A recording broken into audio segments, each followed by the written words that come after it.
Is Canon in negotiations with third-party lens makers? Are we close to an announcement? Or is Canon holding out for exceptionally large licensing fees?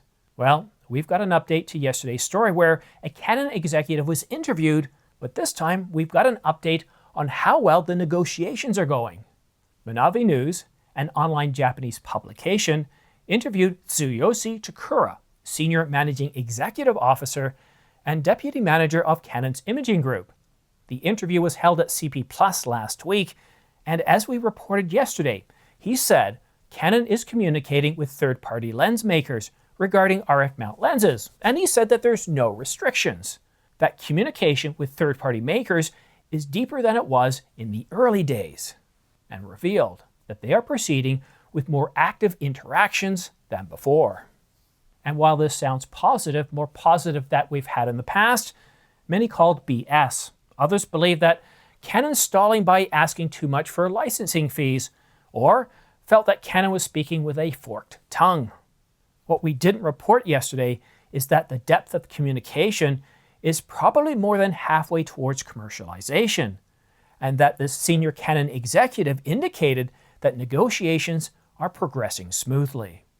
So we've heard quite a bit of an update over the last couple of days on Canon's RF mount and the ability of third-party lens makers to get a license to be able to create lenses without restrictions. So it's good that we're hearing from a very senior executive that there are no restrictions other than there needs to be a license in place. Now, we don't know what the fees may or may not be, but one thing's clear. They are going through negotiations, and those negotiations, according to the senior Canon executive, are going well. They're proceeding well, and they're about halfway through. But I have a bit of a problem with this because when it comes to most things, I'm actually a glass half full kind of guy. But when it comes to news and updates over Canon's RF mount and third-party lens manufacturers making lenses for this mount with autofocus, I'm a bit of a, well, glass half empty. I would like to believe that this is going to be something we're going to get an update on very soon, that maybe next month we could get an announcement. And don't get excited, this is just conjecture. I also believe that based on what we've heard from Canon, this executive, it could happen sometime this year, or it could happen in 2025. The reason being is quite simple. They said that they're halfway through negotiations, and if you read between the lines here, you have to ask yourself the very obvious question, and you know what that is. When did they start negotiations? Was it a year ago? Was it 2 years ago? This goes all the way back to 2023, where Canon said that they would approve lens makers on a case-by-case basis. And this was also heard at CP+. So if negotiations started in early 2023, or perhaps in late 2022 when Canon came down like a bag of wet hammers on the competition, well, we could be looking at late 2024 or even by mid-2025 before we have any sort of announcement, and it's a little bit frustrating. Now, one thing I want to pay attention to is that one quote where they said no restrictions. Now, some of you took that to interpret that no restrictions means to, well, the conversation itself, but it's not. It's related to the capabilities. No restrictions means we're not going to just limit things to manual focus, that autofocus is on the table. But it doesn't mean that they won't have to pay some sort of licensing fee or sign some sort of contract. This has to be one of the most topical, one of the highest priority concerns for Canon customers. Canon third-party lens progress, or the lack thereof, has been covered by various photography magazines, podcasts, websites, and YouTube channels like this one. And all that coverage has provided pressure to help Canon prioritize this and make this a more important concern, at least from them, from all the priorities that they have. And reaching out to Canon, sending them comments. I appreciate you commenting in the sections down below, but reach out to Canon through their support pages, call them up, and let them know that, hey, look, you're really interested in third-party lenses. And then, of course, post in the comment section down below what you said to Canon. But the one thing I'm getting out of this, if we again look at the quotes by Canon that the executive told us, and that executive being Tsuyoshi Takura, the Senior Managing Executive Officer. We're talking about an executive officer here, and he's also the Deputy Manager of Canon's Imaging Group.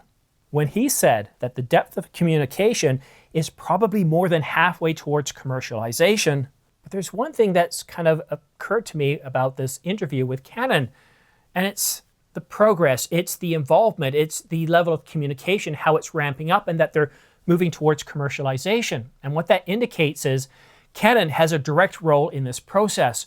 They want to move it along, they want to speed things up. And so it might take us several more months. I doubt we're going to get something this week to conclude the end of February. It might take until summer, or maybe even the fall, or maybe even early next year. But I get a sense of priority, a sense of urgency. And that's something we haven't really heard about before when it comes to supporting third-party lens makers and making non-restricted lenses, lenses that will have autofocus.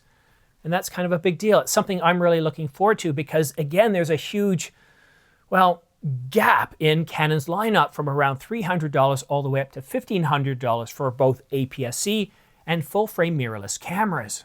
And while many sites, Sony Alpha Rumors, Canon Rumors, many publications, and this YouTube channel are covering this, it does seem that Canon has been moving at a rather slow pace over the last couple of years. But I hope that things do pick up. They certainly indicate that things are picking up.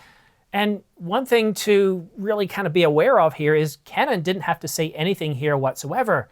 At CP Plus last year, they were rather nebulous in what they said on a case-by-case basis. And we only got two lenses by two separate manufacturers. One of them was with, I think one of them might have had autofocus. I can't remember. One of them definitely didn't. And it took forever. I think it was October or November before both of those lenses came out. And none of them were really cheap. None of them were in that $300 to $600 or $700 price point. So please get out there, provide comments to Canon, Canon Japan, Canon USA, Canon UK. I really encourage you to reach out to Canon Japan and use that Google Translate if you have trouble reading the website. They offer support pages. They offer other feedback forums where you can fill in information, you can post a story, and please get out there and do that, because the more the pressure we put on Canon, maybe they can just, put a little bit more of a priority to this and increase the speed just a little bit more. I mean, why wait till 2025? Why can't we have an announcement this year? But the way things are going, we still don't know. We still don't have anything definitive. And everybody, Canon Rumors, the Camera Insiders, Sony Alpha Rumors, and various publications are saying, yes, we're hearing a lot of noise, as I've told you before, about negotiations, about discussions with Canon.